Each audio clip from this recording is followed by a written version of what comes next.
Ok, buongiorno, buona domenica a tutti, buona domenica a chi ci segue in live o chi ci guarderà in futuro.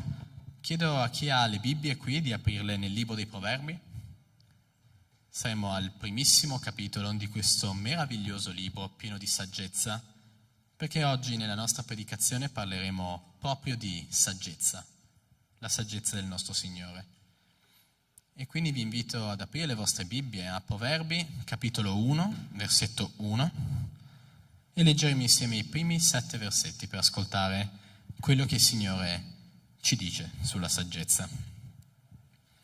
I proverbi di Salomone, figlio di Davide, re di Israele, per conoscere sapienza e ammaestramento, per intendere i detti di senno, per ricevere ammaestramento circa l'agire saggiamente, la giustizia, il giudizio e la dirittura, per dare accorgimento ai semplici, conoscenza e riflessione al giovane. Il savio ascolterà e accrescerà il suo sapere, l'uomo con intendimento ne otterrà saggi consigli. Per comprendere una sentenza e un enigma, le parole dei savi e i loro detti oscuri. Il timore dell'Eterno è il principio della conoscenza, ma gli stolti disprezzano la sapienza e l'ammaestramento. Questo è l'inizio di quello che vediamo oggi. La saggezza viene dal Signore, viene dal timore del Signore. Quando noi andiamo alla presenza di Dio come figli che vanno dal Padre, come studenti che vanno dal Maestro, forse con un po' di paura, con il riconoscimento che Lui è sopra di noi, è più grande di noi, e noi riconosciamo che la nostra saggezza umana è poca cosa, ma la saggezza divina è tutto quello di cui abbiamo bisogno. Quindi io vi invito ad alzarvi in piedi, a ripensare alla settimana che è passata, a questi momenti che avete vissuto, a quello per cui dovete dire grazie al Signore, quello che vi manca e di cui avete bisogno. E ora saremo guidati dalla nostra lode, potremo cantare al nostro Dio, cantare insieme per tutto quello che ci ha dato, per tutto quello che ci darà e per celebrarlo, perché Lui merita di essere celebrato. Amen, Chiesa. Cantiamo insieme. Amen, la gloria del Signore che possa essere questa mattina qui in mezzo a noi, che possiamo lodarlo col nostro cuore, lodarlo con la nostra anima, lodarlo con la nostra mente, con le nostre forze, che possiamo questa mattina lodare tutti quanti assieme, ringraziarlo per le grandi cose che Lui ha fatto nella nostra vita.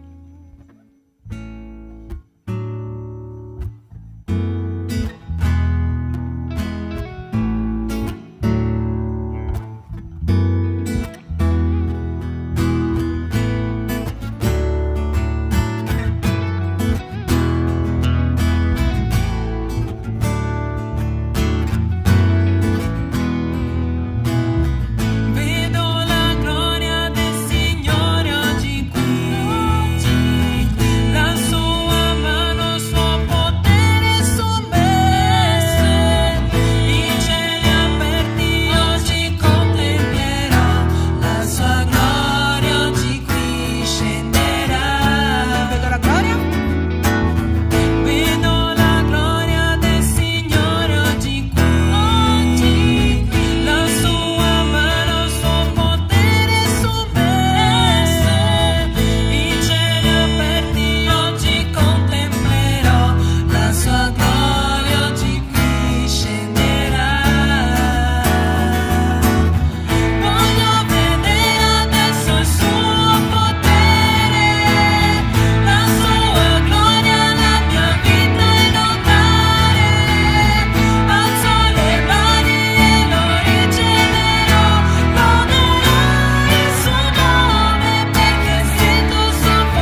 Prossima canzone, oggi è il tempo di lodare, che noi possiamo, dato che è arrivata un po' più di gente, in questo momento possiamo magari iniziare a svestirci, se magari sentiamo un po' più di caldo, a destra, a sinistra, molto probabilmente non conosci la persona che è davanti a te, dietro di te, che questo possa essere un momento di andare a destra, andare a sinistra, andare avanti, indietro. Salutiamo le persone che sono appena arrivate, che questo momento possa essere un momento di comunione, di lode, tutti quanti assieme, che la Chiesa possa avere questo cuore unito, che possa avere questa mente unita. Lodiamo il Signore.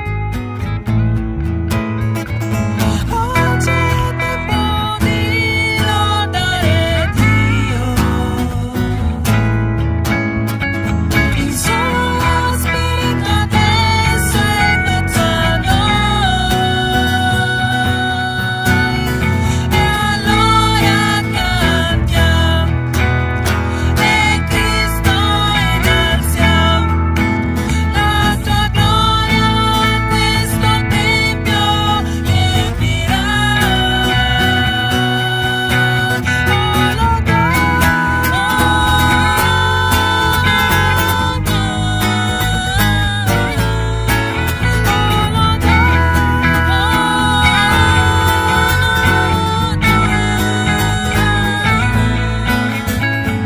Tra le nostre lodi c'è Signore, le sue promesse Egli manterrà, e allora cantiamo e Cristo innalziamo, la tua gloria a questo tempio riempirà. Gloria a Dio,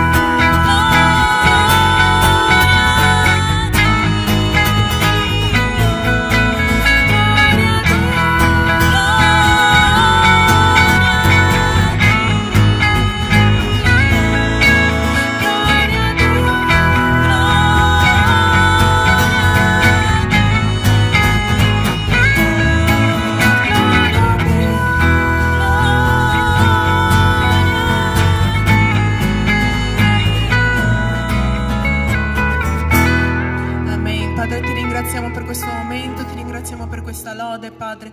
Ti ringraziamo perché in questa settimana tu sei stato con noi, ti ringraziamo perché durante la prossima settimana noi sappiamo che tu sarai con noi, Padre. Ti ringraziamo per questo momento, che il tuo Spirito Santo possa essere presente in mezzo a noi, Padre, che tu possa essere innalzato questa mattina, Padre, che noi possiamo riconciliarci a te. Se qualcuno qui ha lasciato di volgere lo sguardo verso di te, sentire lo Spirito Santo, che questa mattina lui possiamo tornare a questo posto, Padre, tornare a questo posto di comunione, Padre, che noi possiamo sentirti, possiamo sentire il tuo amore, Padre. Ti ringraziamo eternamente per tutto quello che tu ci hai dato, Padre, per le tue promesse, per tutto ciò che hai fatto, per tutto ciò che farai, per le tue promesse, per ciò che sei. Io ti ringrazio, Signor, con tutto il mio cuore. Ti ringrazio, ti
ci possa essere uno specchio davanti a noi, Padre, che noi possiamo capire le tue volontà, Signore, che noi possiamo capire che cosa tu vuoi nelle nostre vite, che cosa tu vuoi cambiare, che qua possono esserci cuori disposti, Padre, cuori aperti, Padre, che tu possa lavorare in noi, Padre, che la tua forza, la tua potenza, Padre, possa essere nella nostra vita.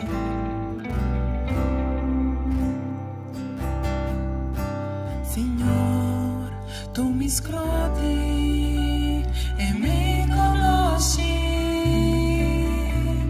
sai quando mi siedo e mi alzo, scruti il mio cammino e il mio riposo, tu sai tutte le mie vie, ancora la parola non è sulla mia lingua e tu la conosci, Signore, tu mi stai di fronte alle spalle, poni la tua mano su di me,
possiamo imparare di più di te, Padre, ascoltare la tua voce, essere più sensibili, Padre, a te, a quello che tu vuoi nelle nostre vite, Padre. Ti ringraziamo e ti lodiamo nel nome di Cristo Gesù, nel nome santo di Gesù. Amen.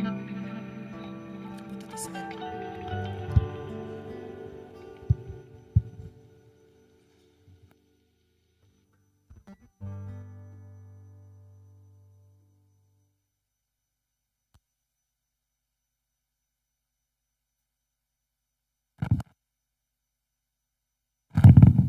Scusate. Ok, buongiorno Chiesa, buongiorno a tutti, è un piacere essere qui questa domenica. Io chiamo subito i testimoni che devono venire a parlare e li introduco immediatamente. Avete già sentito parlare di questo gruppo, chiamati i Legendarios. Come sapete, la Chiesa è formata da tantissimi tipi di persone diverse e la Chiesa è un posto per tutti, un posto in cui ognuno ha una dimensione, in cui ognuno ha la possibilità di esprimersi, e che siano giovani, che siano vecchi, donne, uomini, bambini. E in questo caso è un gruppo di uomini che vuole essere fedele a Cristo, che vuole camminare con Cristo, camminare insieme, in un'epoca in cui abbiamo un grandissimo bisogno di camminare tutti quanti assieme. E quindi questi uomini forti e coraggiosi ci racconteranno della loro esperienza e io lascio loro la parola per la testimonianza.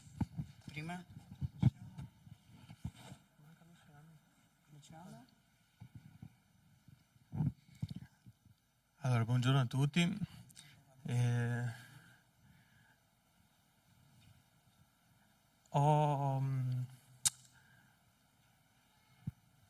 Volevo fare abbiamo fatto un fotomontaggio di quel poco che abbiamo vissuto in montagna e credo che questa immagine voglia dire tante robe, tante cose. Prima di tutto ringrazio più che altro a Luciano che ha servito in montagna e ci ha dato tante di quelle gioie. Durante la settimana sulla mia testa è girato un sacco di roba, tante cose. E purtroppo che quando arriviamo qua sopra diciamo cosa dico, cosa non dico.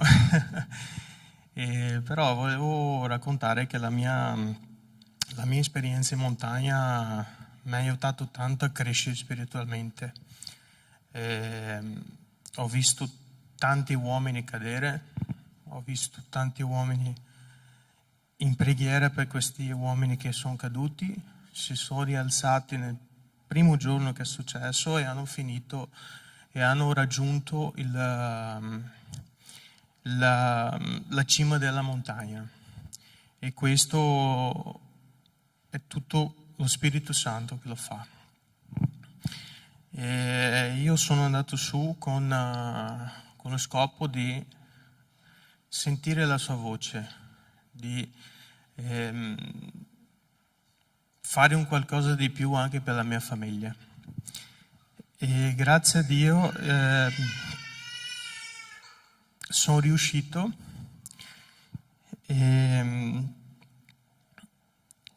Per chi mi conosce da una vita che sono qua in chiesa, io non ero battezzato, io mi sono battezzato in montagna.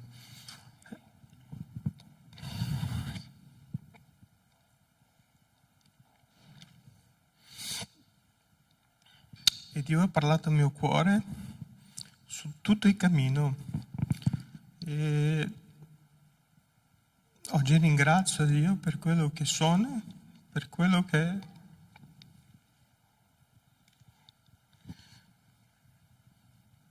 che sono diventato.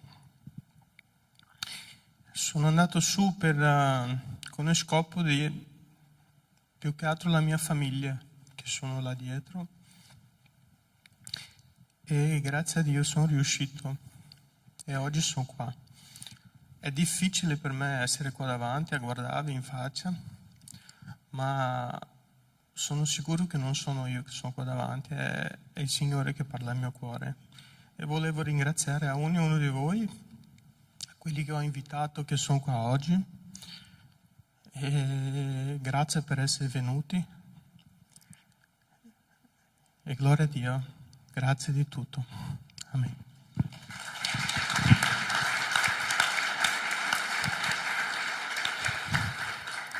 Bom, prima di tutto io vorrei dire che mi sono arrabbiato con il pastore Caio, perché io ero in ferie, lui poteva chiamarmi per andare in montagna, no?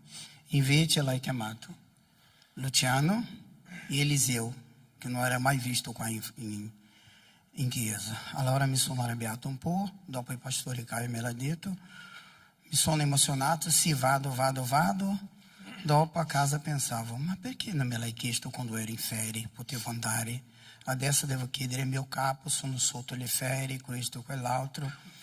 Non va bene questo, penso che non ci andrò. Sono andato dal mio capo, gli ho chiesto, me l'ha detto di sì, anche se ero sotto. Allora il lunedì che sono venuti i leggendari a spiegare com'era questo e quell'altro, ho detto, io non ci vado perché sarò ancora più sotto. Quando arriva il leggendario responsabile, il pastore Caio fa, questo qua è uno che andrà in montagna. Ho detto, pastore, non so, forse no. Il pastore mi ha fulminato con gli occhi, là in Sala Nera. Allora il leggendario ha iniziato a parlare e prima di iniziare a parlare Adonis gli ha detto, guarda, se avete delle scuse, io li conosco tutti. Ho detto adesso sì, adesso mi sono preso bene, adesso devo andare perché un uomo se dice sì è sì. Però c'era un grande problema, io soffro di geloni e là doveva essere freddo e ha piovuto per 3 giorni. Ho detto io non vado per questioni anche di salute, ma ho detto vado. Sono arrivato lì e abbiamo iniziato a salire la montagna e io parlavo sempre con Dio. Dove sei? Voglio vederti. Non voglio tornare come sono salito, non ti vedo. Dicono che in montagna Dio c'è. Fino adesso non ti ho visto e tornerò come prima e non sono venuto qui per questo. Quella foto lì dice quello che Dio ha fatto. A un certo momento ho iniziato a piangere, ma come un bambino vedendo gli uomini cadere, come l'ha detto lui, di ginocchio. Piangere a uomini grandi anche. Ho detto, tu sei qui. C'è stato un momento anche che abbiamo vissuto lì, meraviglioso, che io dicevo, non ce la farò. Certo momento, Dio ha abbracciato tutti quanti. Ho detto, veramente, tu sei qui, Signore. Grazie. Non sono più lo stesso, non tornerò più come sono lo stesso. Lì ti insegnano delle cose che tu magari sai, ma non le metti in pratica. Una delle cose che ti dicono lì sempre, la famiglia non si abbandona mai. Io e Vito eravamo capi squadra e dovevamo sempre tirare su i ragazzi e capire che la famiglia non si abbandona mai. Lì siamo tutti famiglia, siamo divisi per squadre e io devo dire una cosa a voi le donne e ai genitori. I bambini sono i genitori che mandano in campeggio. I bambini vanno. Il pastore Caio ha sempre detto, vogliono o non vogliono andare, ci devono andare. Gli uomini, siete voi donne che dovete mandare lassù, perché loro capiranno tante cose che ancora non hanno capito. Uomini sì, ma uomini di Dio è diverso.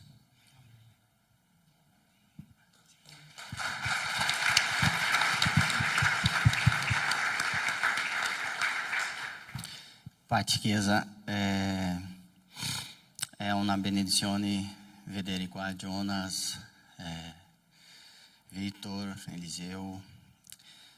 Purtroppo il pastore Caio non è potuto essere e Anderson, che abbiamo fatto l'invito, non lo so che cosa è successo, magari si è perso per strada. Ma come ha detto Jonas, la montagna è stata tosta e abbiamo detto nel leggendario che dice ognuno ha la montagna che merita. Magari Dio voleva parlare con loro di un modo diverso, hanno affrontato tante cose, freddo, pioggia, cosa che quando abbiamo fatto Eliseo, io e Pastor Caio, era un altro clima. Ma comunque Dio ha parlato lui stesso.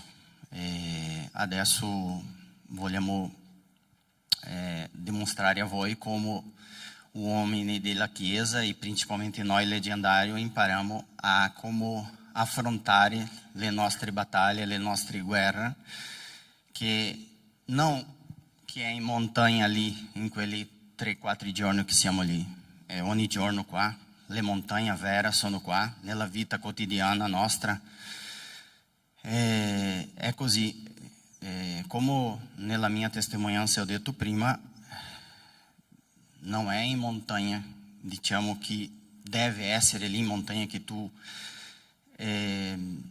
diciamo, troverai Dio. Tu trovi Dio quando lo cerchi, in ogni parte, in ogni momento, Lui è sempre presente.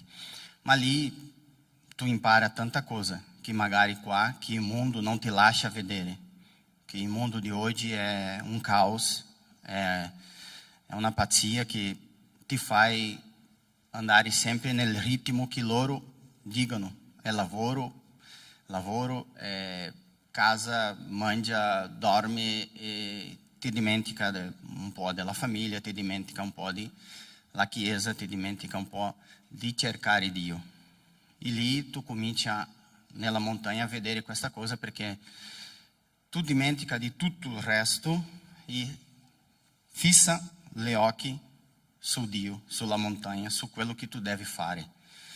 E questo ti fa il leggendario imparare o vedere ancora di più quello che la Chiesa, anche qua, ogni giorno siamo qua, ogni domenica, ogni sabato a portare i nostri figli e che i predicatori qua cercano o provano a mostrare, dimostrare a noi con la parola di Dio, con la parola che Gesù, con il suo proprio esempio, quando è venuto sulla terra, è vissuto qua. Ma come ho detto, il mondo ti fai cadere e ti fai chiudere gli occhi. Adesso dimostriamo come facciamo le nostre battaglie, come facciamo per affrontare le nostre battaglie.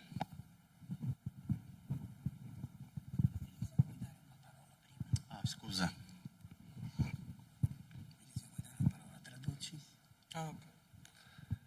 Pace igreja, Pace Chiesa,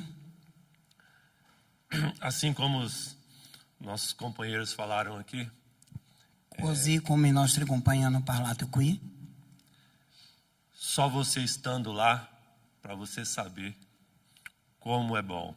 solo andando lì per capire quanto è buono.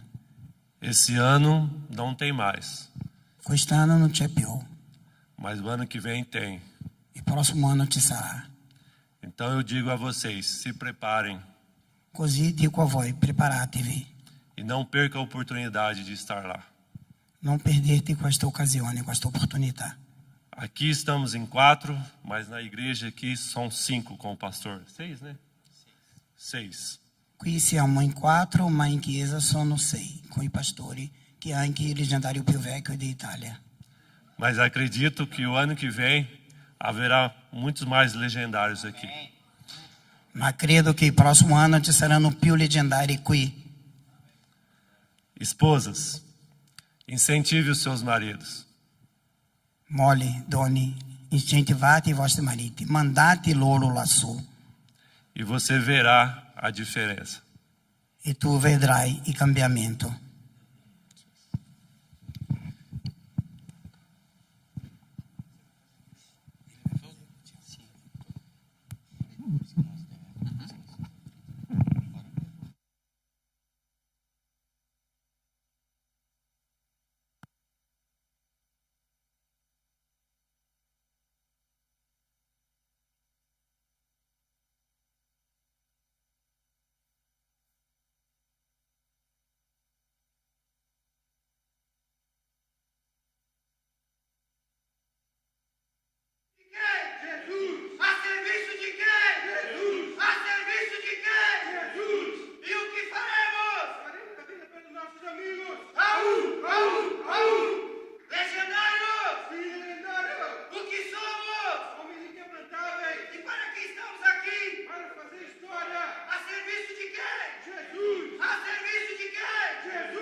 Amen.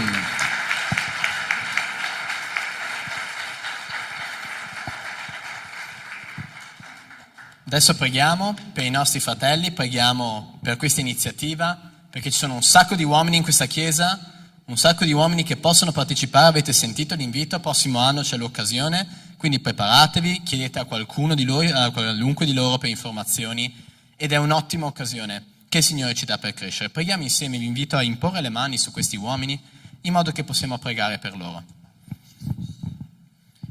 Signore, io ti voglio ringraziare per la vita di questi 4 fratelli, Signore. Ti ringrazio per l'iniziativa Leggendarios, per i suoi responsabili, per tutti gli iscritti, per tutte le persone che partecipano. Ti prego, Signore, benedici grandemente questa iniziativa. Falli fruttificare. Fa che il loro esempio possa stimolare molti altri uomini a unirsi. Preparali, Signore. Rendili esempi della tua parola, che possano essere forti come sono stati in quella montagna, nelle loro case, Signore, nei loro lavori, nella chiesa, ovunque tu li metti, Signore. Ti prego che tu possa mantenere solide e unite le loro famiglie, Signore. Ti prego che il loro esempio possa muovere i loro figli, Signore. E ti prego che tu possa continuare a camminare con loro e che possano ispirare molte, molte vite. Benedicili e proteggili nel nome di Gesù. Amen. Grazie. Dio vi benedica. Bene. Quante cose il Signore fa nella nostra Chiesa, non so se vi ricordate, c'era un tempo in cui eravamo una Chiesa veramente piccola, oggi abbiamo campeggi, attività per giovani, per adolescenti, per uomini, per donne, ce n'è tantissimo, quindi continuate a pregare per la Chiesa, partecipate nelle attività della Chiesa, invitate le persone in Chiesa a partecipare all'attività della Chiesa, perché per chi è più vecchietto e ha memoria di com'è la storia di questa Chiesa, si ricorda che non c'era tutto questo. Il Signore sta benedicendo, perseveriamo nell'opera, continuiamo a pregare e il Signore continuerà ad usarci. Perché il Signore benedice la sua Chiesa, la Chiesa che è una famiglia globale, una famiglia su tutta la terra, siamo d'accordo? Non ci siamo solo noi sotto la bandiera di Cristo. Per millenni alla nostra storia e per tutti gli anni che il Signore ci darà di fronte a noi, c'è stata una Chiesa, persone che hanno creduto nel nome di Gesù. E questa è una delle più grandi gioie che noi abbiamo in Cristo, che noi siamo uniti gli uni agli altri. Ci chiedi che sei unito nello Spirito Santo alla persona accanto a te, alla persona distante, anche se non ti piace, anche se è diversa da te, in Cristo sei unito a quella persona. Tutti coloro che hanno creduto che Gesù è il Signore e Salvatore, che Gesù è Dio, sono nostri fratelli e sono uniti a noi. Quando noi vediamo nel Nuovo Testamento che Paolo, Pietro, Giovanni scrivono lettere alle prime chiese, a quella che chiamiamo la chiesa primitiva, che erano fondate tutte attorno al Mediterraneo, quindi qua in Italia e nelle zone tutto attorno, prevalentemente in Turchia, noi vediamo che quelle parole sono rivolte anche a noi, giusto? Quando noi leggiamo il Nuovo Testamento, noi non pensiamo, vabbè, sta parlando ai Corinzi, sta parlando ai Romani, io non c'entro, no? Sta parlando anche a noi. Noi leggiamo quelle parole e loro hanno potuto vedere Cristo, alcuni di loro hanno visto Cristo con i loro occhi, alcuni di loro hanno potuto incontrare gli apostoli, hanno stretto la mano a Giovanni, hanno stretto la mano a Pietro, li hanno ospitati nelle loro case e hanno ascoltato le loro predicazioni. Immagino che fossero molto più bravi di me, Pastor Caio, a predicare i testimoni oculari. Ma noi abbiamo lo stesso Spirito Santo che c'è in loro. Noi siamo la stessa Chiesa, figli dello stesso Padre, parte dello stesso corpo. Anche se tutti attorno a noi vediamo una Chiesa divisa. Noi vediamo tante denominazioni, vediamo tante chiese che pensano di avere ragione e che dicono no, voi siete nel torto e io ho ragione. Se entrate nel mondo dei dibattiti teologici, vedete che c'è tantissimo da dire e tantissime persone che sono convinte di avere ragione. Per secoli abbiamo continuato a discutere per capire correttamente la parola, ma nonostante tutti questi dibattiti, tutte queste apparenti divisioni, noi siamo uno, siamo uniti in Cristo, una sola Chiesa. Abbiamo tanti stemmi diversi, abbiamo tanti cartelli diversi fuori, tanti nomi diversi, ma siamo un'unica Chiesa. E quindi il brano di oggi, che è diretto ai Colossesi, parla anche a noi, come ha parlato a loro, come ha parlato a tutti i cristiani per 2000 anni, oggi parla a noi e domani parlerà a altri milioni di cristiani. Paolo si rivolge ad una comunità che lui non ha mai visitato. Lui parla a persone che non conosce in prima persona. Ed è davvero molto interessante questo. Ed è per questo che ho voluto iniziare stressando quanto vicini, quanto connessi siamo l'uno con l'altro. Perché Paolo poteva parlare a questi cristiani che non conosceva per il fatto che aveva lo stesso Spirito Santo con loro. Se tu vai dall'altra parte del mondo, vai in Australia, in casa di cristiani, forse non capirai bene l'inglese che parlano, perché mi dicono che è terribile l'inglese degli australiani, ma comunque in Cristo si è uno. Ti ospiteranno in casa, ti ospiteranno nella loro chiesa, e io penso che se venisse qualcuno qui da qualche paese africano dicendo di essere cristiano, troverebbe accoglienza qua, giusto? E noi vediamo che la chiesa di Colosse è stata fondata probabilmente da Epafra, un uomo che viene menzionato nel brano che leggeremo, che possiamo capire dal contesto è stato convertito dalla predicazione di Paolo nella vicina città di Efeso. Efeso, dedicata alla lettera agli Efesini, Paolo c'è stato 3 anni, e quindi noi vediamo esattamente quest'idea di una chiesa come testimoni. Noi non abbiamo paura che tra 80 anni la chiesa non ci sia, perché noi sappiamo che diamo il testimone del Vangelo alle generazioni più giovani, e quelli che oggi sono bambini, tra 80 anni saranno anziani e staranno dando una mano a una chiesa che va avanti. Noi moriremo e la nuova generazione conoscerà Cristo, e così avanti per tutto il tempo che Dio ci darà. E quindi vediamo esattamente quello che si diceva prima, un solo popolo.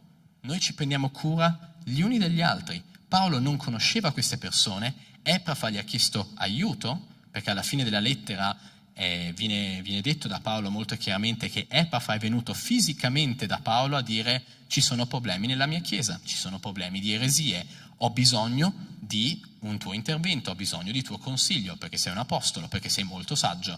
E Paolo ha scritto una lettera. La chiesa si aiuta, la chiesa si sostiene. L'hanno detto i leggendarios, si sono rialzati nel momento della difficoltà. Non hanno detto: dai su, sei uomo, tirati su, dai, svelto, veloce, che qua bisogna andare, e l'hanno abbandonato indietro. Lo hanno preso e lo hanno tirato su. Questa è la Chiesa. Ora noi leggeremo una decina di versetti dalla lettera ai Colossesi, ma ne analizzeremo solo 3. Quindi vi invito ad aprire le Bibbie nel primo capitolo di Colossesi e iniziamo dal versetto 3, subito dopo i saluti. Ma ci soffermeremo sui versetti da 8 a 10. L'Apostolo scrive: ringraziamo Dio, Padre del nostro Signore Gesù Cristo, pregando sempre per voi, perché abbiamo sentito parlare della vostra fede in Cristo Gesù e dell'amore che avete per tutti i santi, a causa della speranza che vi è riservata nei cieli, della quale avete già sentito parlare mediante la predicazione della verità del Vangelo. Esso è in mezzo a voi e nel mondo intero porta frutto e cresce, come avviene anche tra di voi, dal giorno che ascoltaste e conosceste la grazia di Dio in verità, secondo quello che avete imparato da Epafra, il nostro caro compagno di servizio, che è fedele ministro di Cristo per voi. Egli ci ha anche fatto conoscere il vostro amore nello Spirito. Perciò anche noi, dal giorno che abbiamo saputo questo, non cessiamo di pregare per voi e di domandare che siate irrecolmi della profonda conoscenza della volontà di Dio, con ogni sapienza e intelligenza spirituale, perché camminiate in modo degno del Signore, per piacerli in ogni cosa, portando frutto in ogni opera buona e crescendo nella conoscenza di Dio. Preghiamo insieme per questa parola.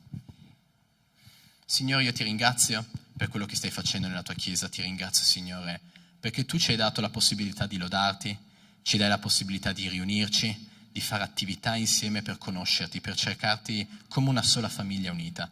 Ti prego, Padre, che tu possa aprire i nostri cuori, le nostre menti, che noi possiamo ricevere il seme della tua parola con un cuore aperto.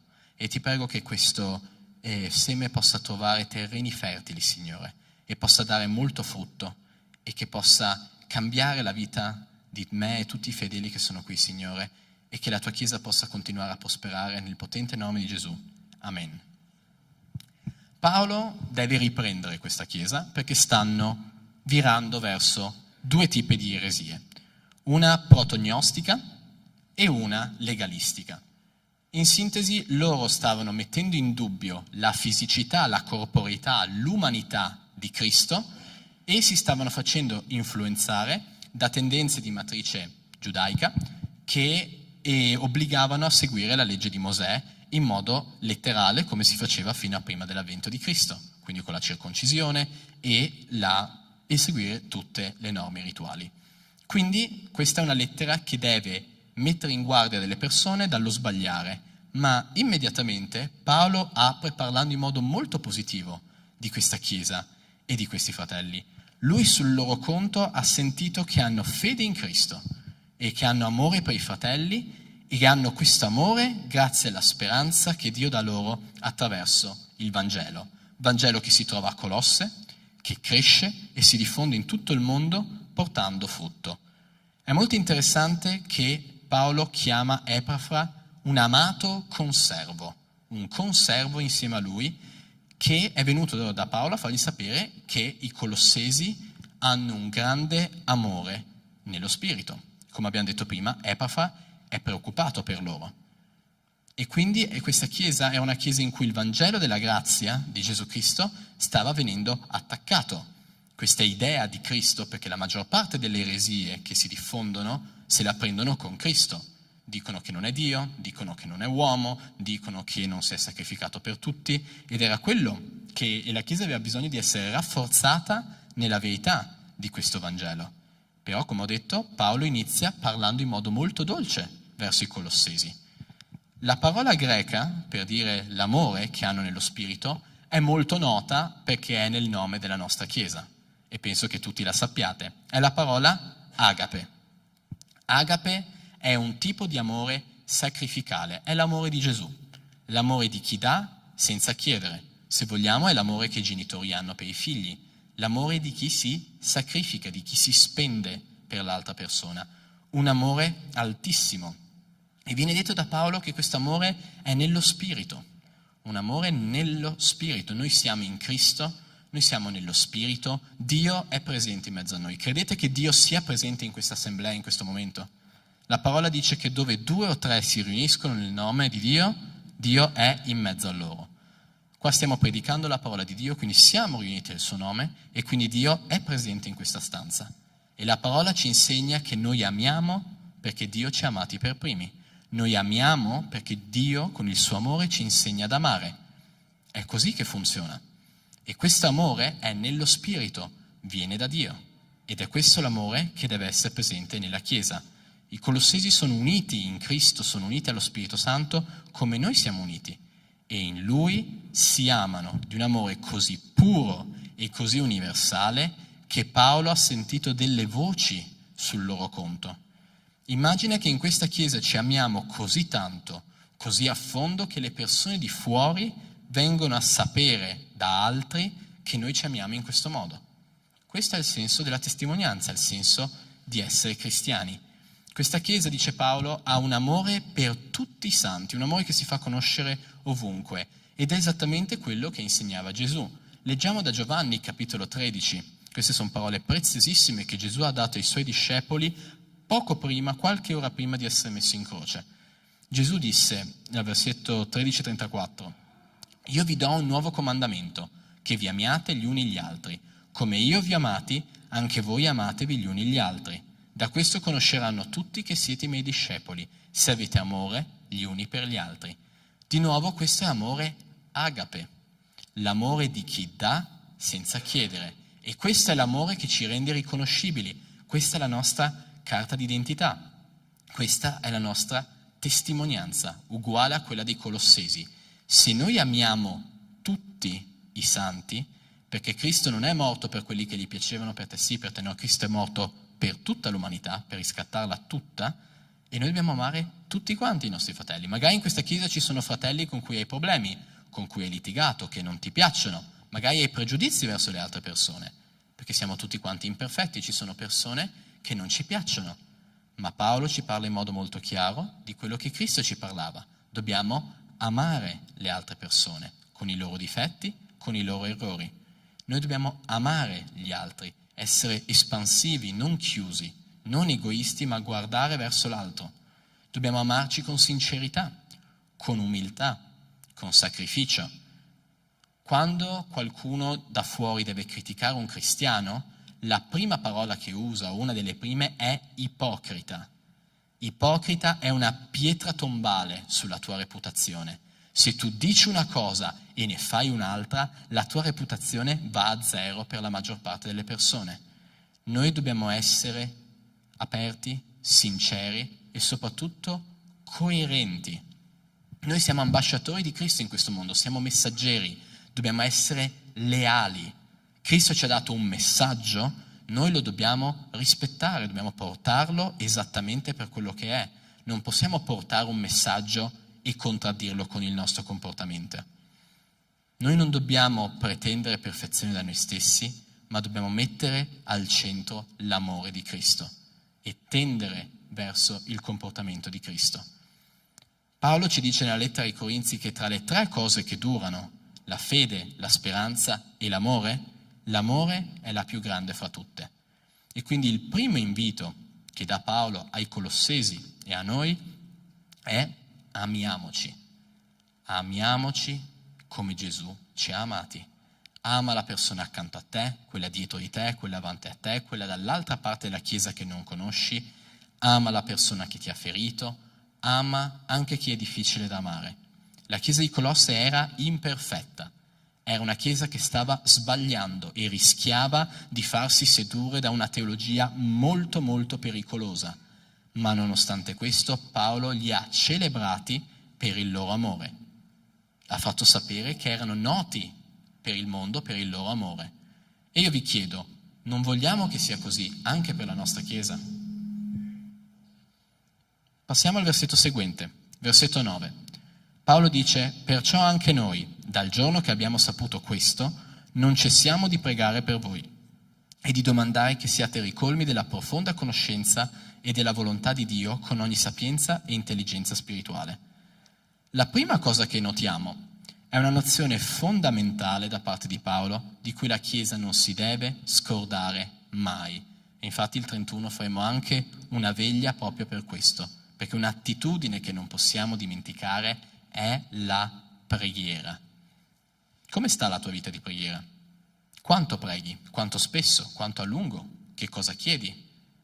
Fratelli, preghiamo per la Chiesa, preghiamo gli uni per gli altri, preghiamo per i fratelli vicini, per i fratelli lontani. Solo perché noi non vediamo immediatamente, solo perché la preghiera ai nostri occhi non è una bacchetta magica che io prego per avere una macchina nuova e spunta di fronte a me una macchina nuova, noi a volte pensiamo che non funzioni, ma una preghiera cambia il nostro cuore, ci aiuta a vedere come Dio vede. Le nostre preghiere sono fondamentali. Paolo non aveva mai incontrato questa comunità, come ho detto, ma lui era unito dal supremo e profondo legame dello Spirito Santo. Anche se lui non li conosce, lui prega per loro. Questa è l'attitudine che noi dobbiamo avere. Non importa quanto diverso da noi è il fratello, quanto antipatico ci sta, preghiamo per i fratelli, preghiamo anche per i nostri nemici. Ed è molto interessante quello che chiede Paolo. Lui chiede che i Colossesi siano ripieni di profonda conoscenza della volontà di Dio con ogni sapienza e intelligenza spirituale. E questo è quello che prega naturalmente anche per noi, anche per te che oggi leggi la lettera ai Colossesi, questa è la preghiera che Paolo fa per te. E questo è il punto fondamentale di questo brano che stiamo analizzando, conoscere la volontà di Dio. Ma la domanda è: di che tipo di conoscenza stiamo parlando? Perché come sapete è scritto in greco l'originale e quindi andiamo a vedere l'originale greco, le parole che Paolo ha usato. Chiedo scusa se ci sono greci nella nostra audience perché avevo una pronuncia terribile. E noi leggiamo che conoscenza, sapienza e intelligenza vengono dall'originale epignosin, sophia e sinesei. Potete riconoscere delle parole moderne che assomigliano a queste. Partiamo da epignosis. Nel Nuovo Testamento questa parola indica una conoscenza profonda, quindi molto a fondo, corretta, quindi vera, e relazionale. È una conoscenza, come tutti i tipi di conoscenze di cui parla la Bibbia, che viene da Dio. Abbiamo visto all'inizio il brano di Proverbi, è dal timore del Signore che viene la scienza. Da Dio viene la conoscenza. Non possiamo pretendere da noi stessi che la nostra mente umana, con la sua filosofia, il suo ragionamento, possa capire le cose di Dio. Questa è una conoscenza, una verità che viene da Dio. Noi dobbiamo internalizzarla, dobbiamo metterla dentro di noi e farne tesoro. L'epignosis è la vera comprensione che Dio ci dà quando ci salva, quando manda dentro di noi lo Spirito Santo e lo Spirito Santo ci spiega le scritture che leggiamo. Il nostro dovere come cristiani è conoscere Dio, conoscere la sua volontà in modo profondo e relazionale, parlando con Lui, indagando a fondo nelle sue scritture, ricordando che questa epignosis è un dono e ci viene data per grazia attraverso la parola di Dio. Se noi non passiamo tempo con la parola di Dio, se noi non passiamo tempo in preghiera, come possiamo pretendere di comprendere la conoscenza di Dio? E anche la Chiesa è uno strumento fondamentale che Dio usa. Le prediche, i fratelli, quante volte tu hai capito un concetto della Bibbia o di quello che Cristo spiega attraverso l'esempio di un fratello? La vita di comunità è essenziale per questo.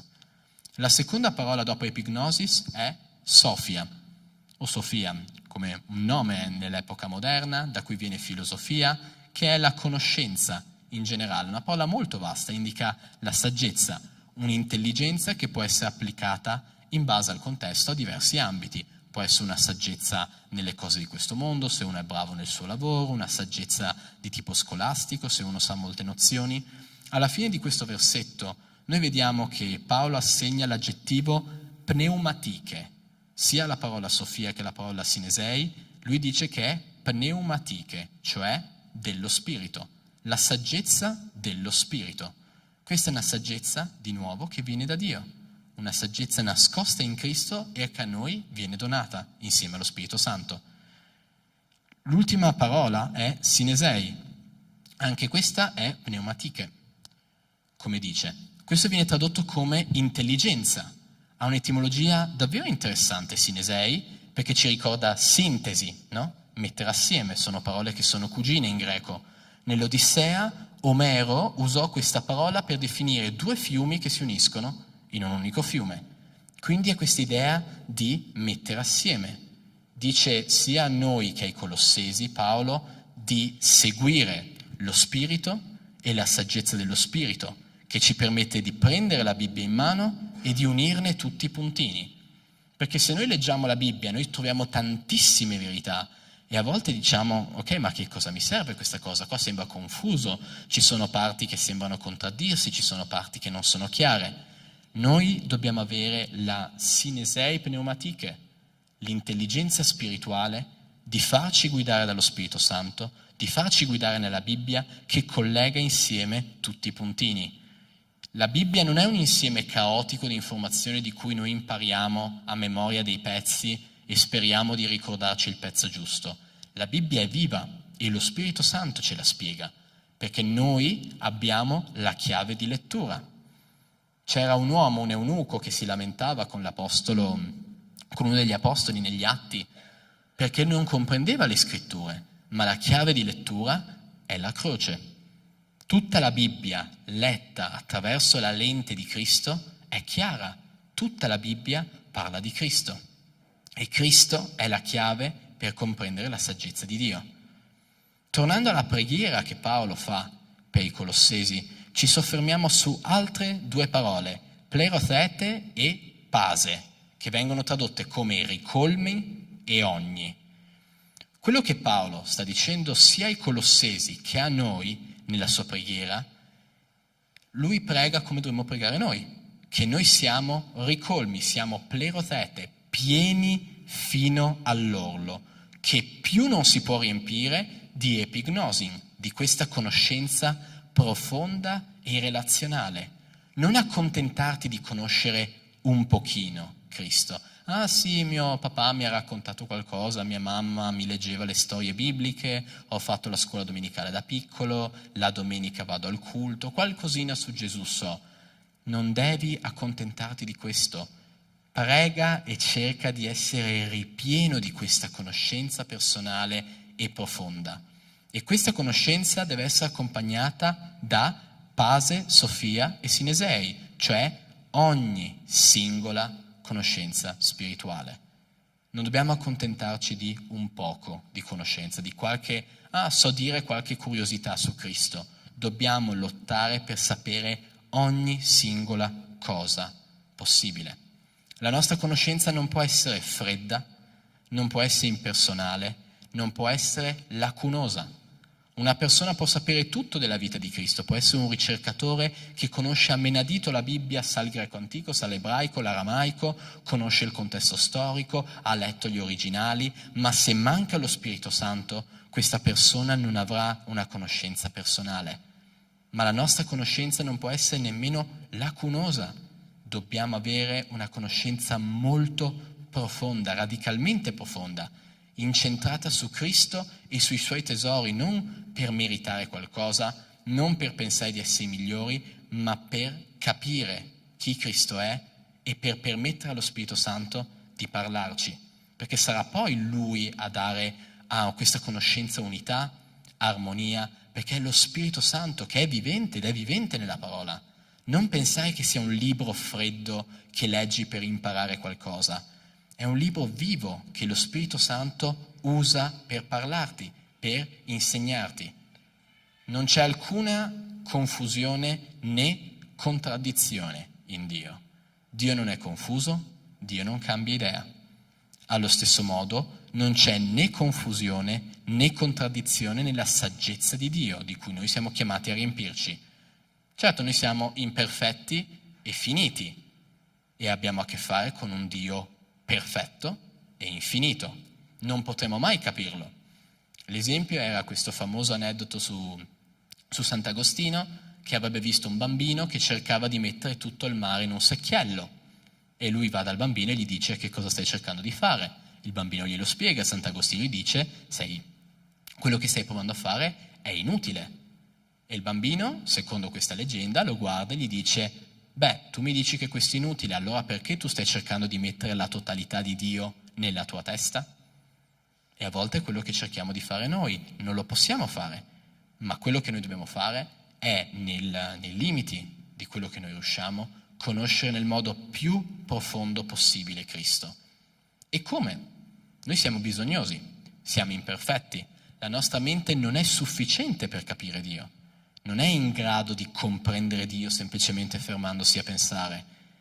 E quindi la soluzione è dipendere completamente da Dio e a chiedere a Lui la sua Sofia, la sua conoscenza. Leggiamo dalla lettera di Giacomo. Al capitolo 1, versetto 5, l'Apostolo scrive: se poi qualcuno di voi manca di saggezza, la chiede a Dio, che dona a tutti generosamente senza rinfacciare, e gli sarà data. Vuoi essere più saggio delle cose di Dio? Vuoi capire più a fondo la Bibbia e applicarla nella tua vita in un modo più fedele? Chiedilo a Dio. Ma Giacomo ci dice come chiederla. Ma la chieda con fede, senza dubitare, perché chi dubita rassomiglia a un'onda del mare, agitata dal vento e spinta qua e là. Un tale uomo non pensi di ricevere qualcosa dal Signore, perché è di animo doppio, instabile in tutte le sue vie. Ma se non ho abbastanza fede, è sempre la Bibbia a rispondere. La chiediamo a Dio. Quello che noi dobbiamo capire come cristiani è che noi dipendiamo totalmente da Dio in ogni singola cosa. La fede viene da Lui, la conoscenza viene da Lui, il respiro viene da Lui. Quando io accetto che tutto ciò che ho viene da Dio, il mio sguardo sulla vita cambia, divento grato a Dio e inizio a chiedergli sempre di più, inizio a chiedergli una conoscenza maggiore, un rapporto più stretto, perché è da Lui che vengono queste cose. E noi possiamo discernere la saggezza umana dalla saggezza divina in base alla natura di questa saggezza. Giacomo 3,17. La saggezza che viene dall'alto anzitutto è pura, poi è pacifica, mite, conciliante, piena di misericordia e di buoni frutti, imparziale, senza ipocrisia. Riconoscete che la Bibbia segue tutti questi aggettivi? che la Bibbia rispetta tutti questi elementi e tante volte i consigli che noi diamo, la saggezza che noi diamo alle persone quando noi pensiamo, non li rispetta. Dio è così e la sua saggezza segue questi caratteri. Questa conoscenza è epignosis. Senza Dio noi non la riceviamo, non possiamo cavarla da noi stessi. Senza Dio le nostre menti umane non riescono nemmeno a comprenderla e ai nostri occhi sembra follia. Lo dice Paolo nella prima lettera ai Corinzi, nel capitolo 1, versetto 18. Poiché la predicazione della croce è pazzia per quelli che periscono, ma per noi che veniamo salvati è la potenza di Dio. E infatti sta scritto: io farò perire la sapienza dei saggi e annienterò l'intelligenza degli intelligenti. 22. I giudei infatti chiedono miracoli e i greci cercano sapienza, ma noi predichiamo Cristo crocifisso, che per i giudei è scandalo, per gli stranieri pazzia, ma per quelli che sono chiamati, tanto giudei quanto greci, predichiamo Cristo, potenza di Dio e sapienza di Dio, poiché la pazzia di Dio è più saggia degli uomini e la debolezza di Dio è più forte degli uomini. A volte sembrerà che il Vangelo non abbia senso, che sia folle, morire per i propri nemici in un'epoca in cui ci odiamo sempre di più e io difendo il mio partito, tu difendi il tuo, io difendo il mio popolo, tu difendi il tuo, ognuno fa la sua parte. Qualcuno che insegna vai e muori per il tuo nemico sembra pazzo, ma è quello che Cristo chiama. Questa è la saggezza che viene dal cielo. E la domanda per arrivare al terzo punto, andare verso la conclusione della predica è: perché Paolo chiede che noi e i Colossesi riceviamo epignosis, sofia e sunesis? Versetto 10.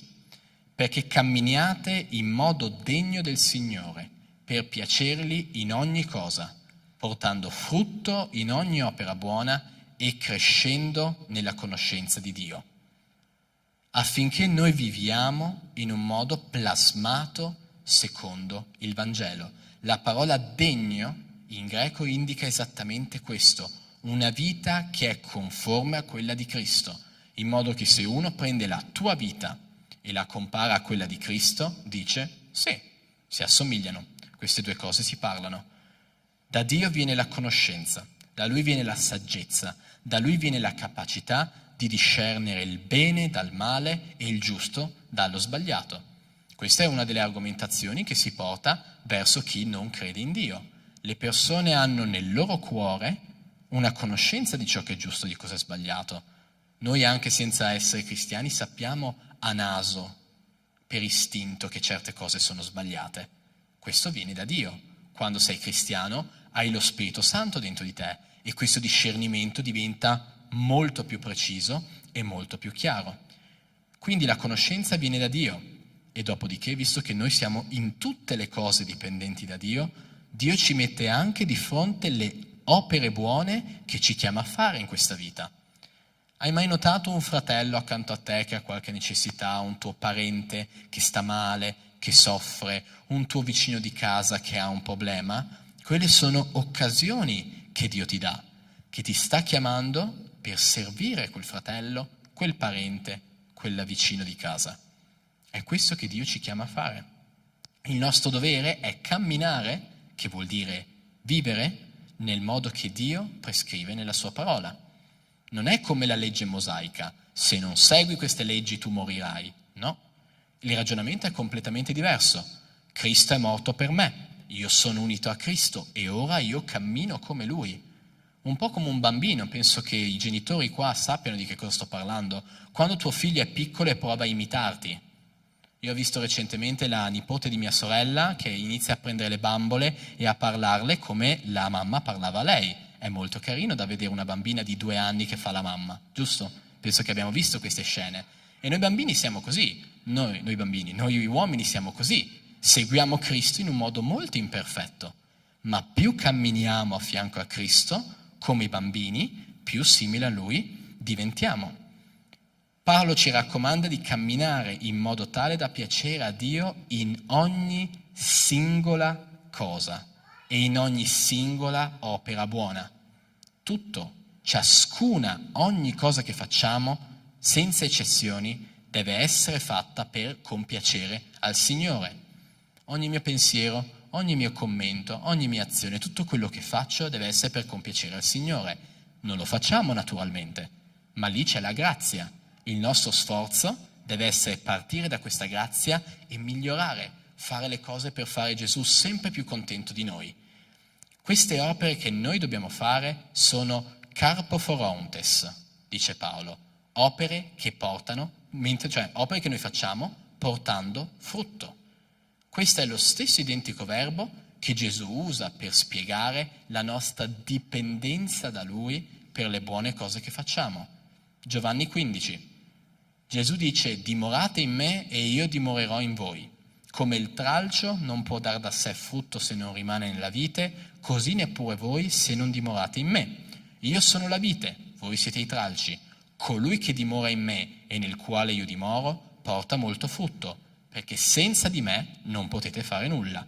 Luca capitolo 8 sta parlando della parabola del seminatore. Or questo è il significato della parabola. Il seme è la parola di Dio. E quello che è caduto in un buon terreno sono coloro i quali, dopo aver udito la parola, la ritengono in un cuore buono, onesto e buono, e portano frutto con perseveranza. La nostra dipendenza dal Signore è e deve essere totale. Noi questo lo detestiamo. A me dà fastidio, e immagino anche a voi. Mi dà fastidio dipendere da Dio, mi dà fastidio che la mia macchina si possa rompere in qualsiasi momento, mi dà fastidio che il mio corpo si possa ammalare in qualsiasi momento, mi dà fastidio anche l'idea che io posso morire in qualsiasi momento e non ho controllo su di questo. Mi piacerebbe avere il controllo su tutto, decidere tutto della mia vita, decidere il meteo e l'ora della mia morte e poter trasformare tutte le cose come voglio, ma non posso. Io dipendo da Dio. Noi dobbiamo chiedere da Dio la conoscenza che da Lui viene e per mezzo di Lui e solo Lui noi possiamo camminare secondo la Sua volontà per fare le opere buone che Lui ci ha dato in modo santo. Dimenticati di poter fare, di meritare il favore e un buono sguardo da parte del Signore per mezzo delle belle cose che fai.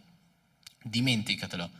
Ma Signore, io ho predicato per te, ho lodato per te, ho fatto preghiere lunghissime, ho servito, sono andato a tutte le iniziative della Chiesa.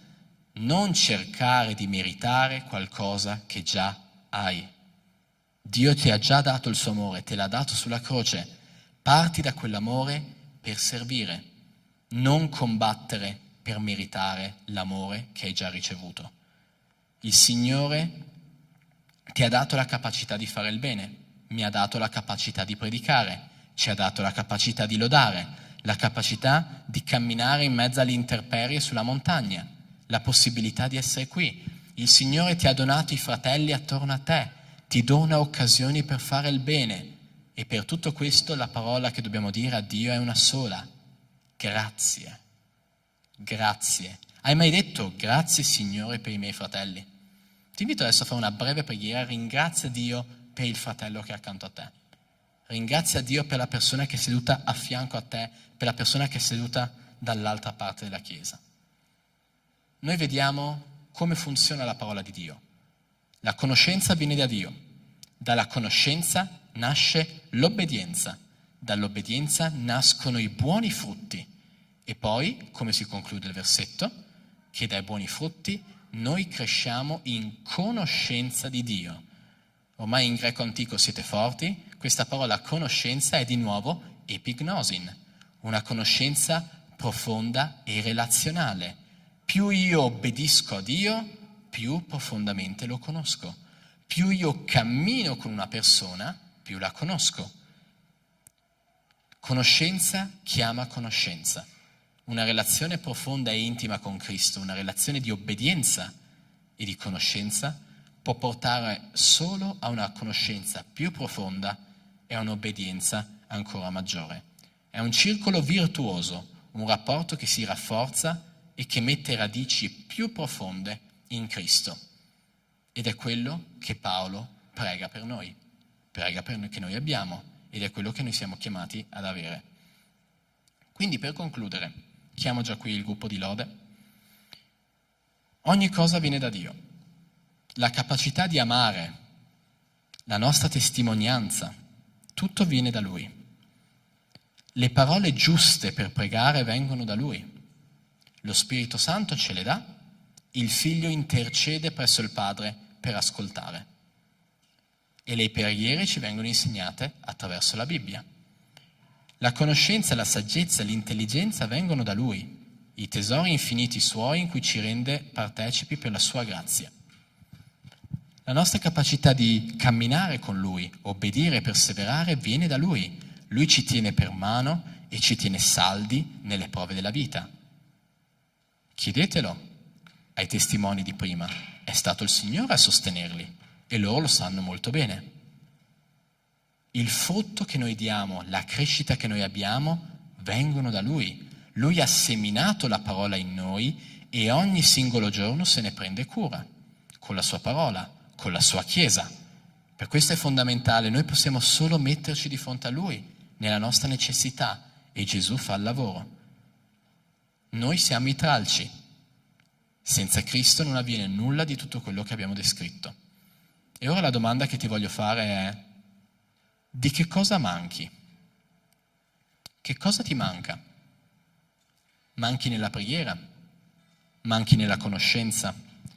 Manchi nell'obbedienza? Manchi nella crescita? Magari ti sembra di girare intorno in una vita spirituale che è sempre uguale. Quello che ti dico è che da solo non puoi ottenere nulla di tutto questo che ti manca. Il tuo punto di partenza è: io non ce la faccio, questo mi è impossibile. Il punto di partenza che hai di fronte a te è: io non posso raggiungere Dio da solo, io non posso accontentare Dio da solo. L'unica cosa che possiamo fare è alzare lo sguardo a Dio, chiamarlo Abba, Padre, e tendere la mano verso di Lui. Se tu non credi in Cristo, questa è l'occasione per pregare a Dio e chiedere la salvezza, per avere la conoscenza, la capacità di amare, di obbedire, per crescere, per dare frutto. È l'ora di tendere la mano e gridare a Lui. Ma se tu già credi che Gesù Cristo è Dio, è l'ora di mettersi in ginocchio di fronte a Lui. È l'ora di rinunciare alla falsa saggezza di questo mondo, all'arroganza che abbiamo. È il momento di chiedere a Dio di riempirti di questa saggezza santa che viene da Lui. Chiedi a Cristo che il seme della sua parola resti in te e che ti dia 100 volte il frutto che hai ricevuto. Chiedi a Dio di accompagnarti in questa chiamata, di farti crescere, di tenerti saldo nella parola e nella fede. Preghiamo insieme per concludere. Nostro Padre, io ti voglio ringraziare per questa parola che ci hai dato. Signore, noi manchiamo di tutto, senza di te non abbiamo nulla. Io ti prego, caro Padre, che tu possa mantenerci saldi nella tua parola. Ti prego che si possa applicare a noi quello che Paolo ha detto ai Colossesi. Ti prego che questa Chiesa diventi sempre più nota per il suo amore, per la sua vicinanza ai bisognosi. Una Chiesa unita, una Chiesa in cui ogni fratello guarda l'altro con un sorriso e ci si ama con sincerità, con apertura, senza ipocrisie, Signore. E io ti prego che questa grande saggezza di cui parli possa riempire la tua Chiesa. Dacci una conoscenza vera, una conoscenza esperienziale e relazionale, Signore, che noi possiamo conoscerti a fondo, veramente, che noi possiamo immergerci nelle tue scritture e tramite lo Spirito Santo capirle a fondo, unirne ogni parte in Cristo, Signore. Ti prego che la tua saggezza riempia questa Chiesa, che ogni nostro passo sia fatto d'accordo con la tua volontà. Ti prego, Signore, che da questa conoscenza nasca obbedienza e dall'obbedienza della tua Chiesa nasca molto, molto frutto, Signore. Ti prego che questo frutto possa estendersi a Treviso, nel Veneto, in Italia, in Europa e nel mondo, Signore. Che questa Chiesa sia testimone, che il nostro amore, il nostro servizio, il nostro frutto possano cambiare le vite delle persone attorno a noi. Che il tuo Vangelo sia proclamato da tutti noi, Signore. Dacci il coraggio, Signore, l'umiltà e la coerenza di predicare il Vangelo con correttezza e, Signore, comportandoci esattamente secondo la tua volontà. Nel nome di Gesù. Amen. Ora alziamoci in piedi per la lode. Vi invito a pregare. Se la parola ti ha toccato, prega a Cristo di darti quello che ti manca. Non te lo darò io, non te lo darà la Chiesa, non te lo darai da solo. Solo Cristo può darti quello di cui hai bisogno. E Cristo è qui per darti ciò che cerchi. Non avere paura. Mettiti in ginocchio con umiltà, cerca Cristo e la sua promessa è che si farà trovare. Cantiamo insieme al nostro Dio.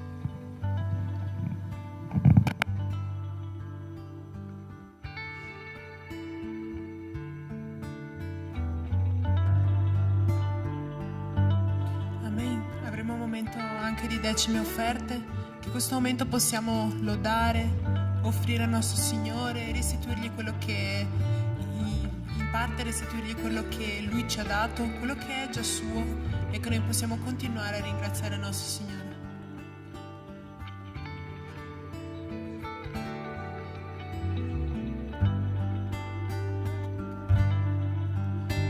Per tutto ciò che hai fatto, per tutto ciò che farai, per le tue promesse, per ciò che sei, io ti ringrazio, Signor, con tutto il mio cuore.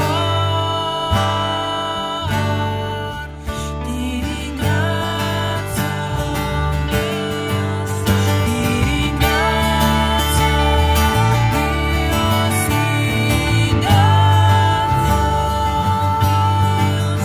ti ringrazio, mio Signor, ti ringrazio di avermi salvato, Gesù, per essere morto a posto mio, ti ringrazio, Gesù, ti ringrazio, io ti ringrazio, ti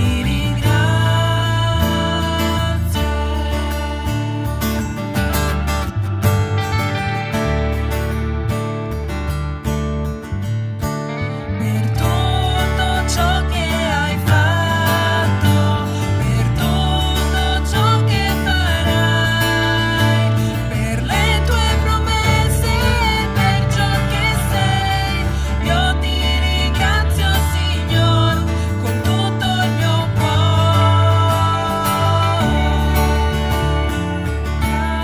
Ringrazio, mio sì, ti ringrazio, mio sì, grazie, mio sì, ti ringrazio, mio Signor, ti ringrazio di avermi salvato, Gesù, per essere morto al posto mio, ti ringrazio, Gesù, ti ringrazio, io ti ringrazio, ti ringrazio, ti ringrazio di avermi salvato, Gesù, per essere morto al posto mio, ti ringrazio, Gesù, ti ringrazio, io ti ringrazio, ti ringrazio, ti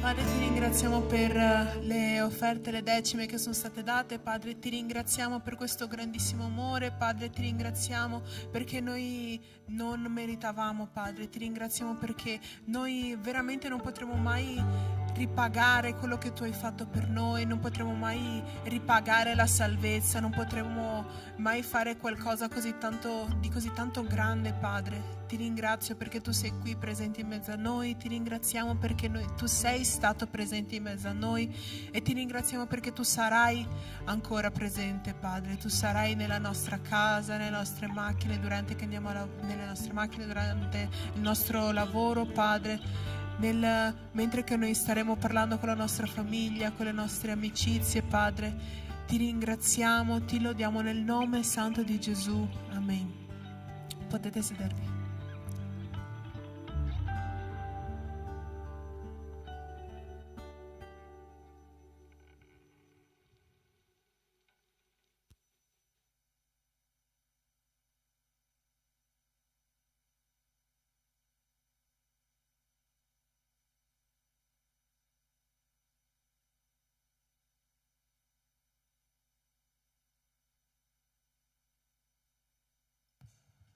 Sono io poco tecnico, scusate.